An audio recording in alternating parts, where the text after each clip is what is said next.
Hey history buffs and curious minds, welcome back to our channel. Today, we're delving deep into the life, actions, and legacy of a man who left an indelible mark on the world stage, Fidel Castro.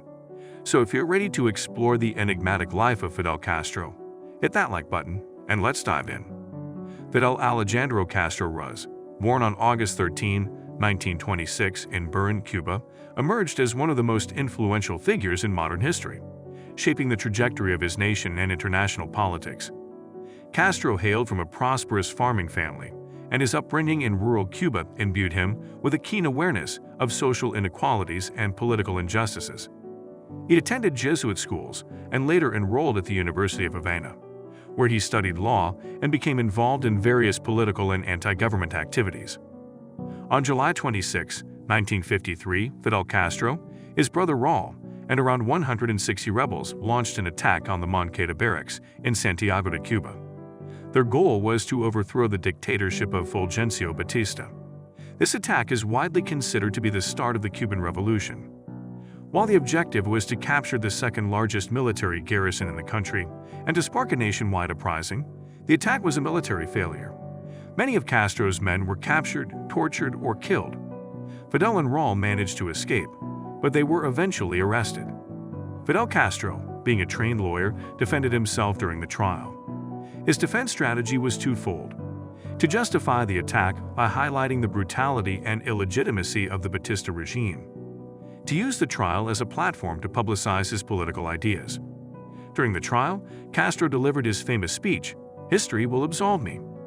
In it, he detailed the many ills plaguing Cuban society under Batista, emphasizing the widespread poverty, corruption, and tyranny. He defended the right of the people to rebel against a tyrannical government, arguing that the Moncada attack was a legitimate act of rebellion against an illegitimate government. Castro and his surviving comrades were incarcerated in the Presidio Modelo, a circular prison on Isla de Pinos, later renamed Isla de Los Angeles Juventud, or Island of Youth. While in custody, there were claims of mistreatment.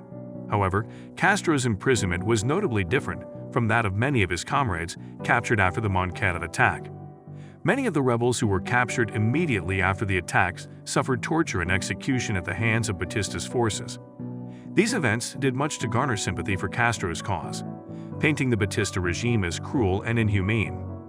While Castro might not have suffered physical torture during his imprisonment, the mental strain of incarceration and the knowledge of the brutal treatment made it out to many of his comrades must have been challenging. In May 1955, after serving less than 2 years of a 15-year prison sentence, Fidel Castro, along with other Moncada attackers, was released from the Presidio Modelo prison. This release was not a result of Batista's magnanimity, but rather due to increasing political pressures. A growing portion of the Cuban populace was agitating for change, and Batista perhaps believed that releasing the prisoners might alleviate some tensions. It's also suggested that he did not view Castro as a significant threat at the time. Shortly after his release, Castro went into exile due to the palpable threats against him in Cuba. He chose Mexico as his destination, a country with a revolutionary history of its own and one that would provide a safe haven for his plotting against the Batista regime. While in Mexico, Castro reconnected with other Cuban exiles and revolutionaries. Most notably, it was here that he met the Argentine doctor, Ernesto Che Guevara. Guevara quickly became a close confidant and ally, sharing Castro's vision of a revolution for Cuba. In Mexico City, Castro and his group, including his brother Raul Castro, began to train and organize a guerrilla force. Their goal was clear: to return to Cuba, initiate an uprising against Batista, and seize power. On November 25, 1956, Castro, along with 81 other revolutionaries, set sail for Cuba on the yacht Grama. Their journey was perilous, with the overcrowded boat suffering from rough seas. Their planned landing was delayed, which resulted in them arriving in daylight and consequently being quickly spotted by Batista's Air Force. Upon disembarking on December 2, they were ambushed by government forces, and most of the expedition members were killed. Only a small group, including the Castro brothers and Guevara, managed to regroup in the Sierra Maestra Mountains. This ragtag group of survivors would form the nucleus of Castro's guerrilla army. From the mountainous stronghold of Sierra Maestra, Castro's forces waged a guerrilla campaign against Batista's military.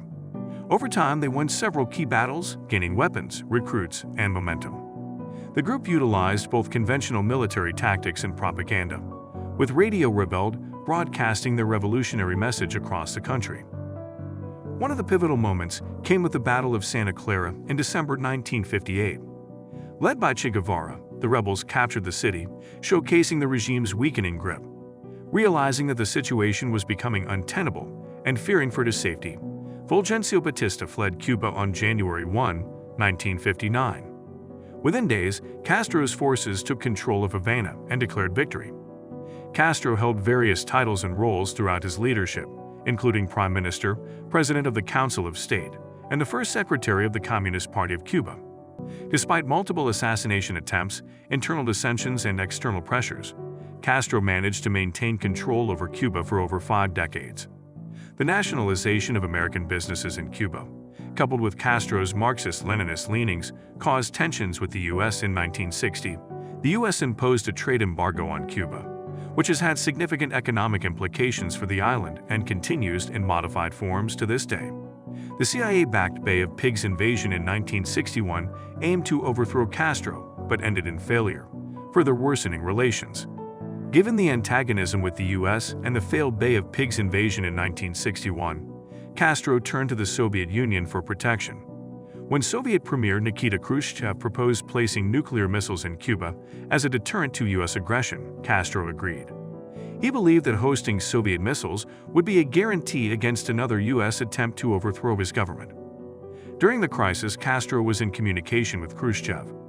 In one particularly notable message, Castro seemed to suggest that if an invasion of Cuba was imminent, the Soviets should consider launching a nuclear strike against the U.S. However, this alarmed Khrushchev, as it implied Cuba's willingness to be the starting point of a nuclear war. Despite the crisis revolving around missiles placed in Cuba, Castro had limited influence over the actual negotiations. The major decisions regarding the missiles were made by the U.S. and the USSR. Castro felt sidelined by the Soviets, especially when the decision to remove the missiles was made without prior consultation with him. Fidel Castro was initially angered by the Soviet decision to remove the missiles without consulting him. He felt betrayed by the Soviets, as they had not involved him in the final discussions with the U.S. However, despite his initial anger, the ultimate outcome, a commitment from the U.S. not to invade Cuba, was beneficial for Castro's regime. Fidel Castro passed away on November 25, 2016. His death marked the end of an era for Cuba. While he was a polarizing figure, revered by many for his anti-imperialist stance and achievements in healthcare and education, and criticized by others for his authoritarian methods and suppression of dissent, his impact on Cuba and global geopolitics is undeniable. And that's a wrap on Fidel Castro's enigmatic legacy. From revolutionary leader to polarizing figure, his impact on history is undeniable. Thanks for tuning in. Remember to subscribe and keep exploring the stories that shaped our world. Until next time, keep that curiosity burning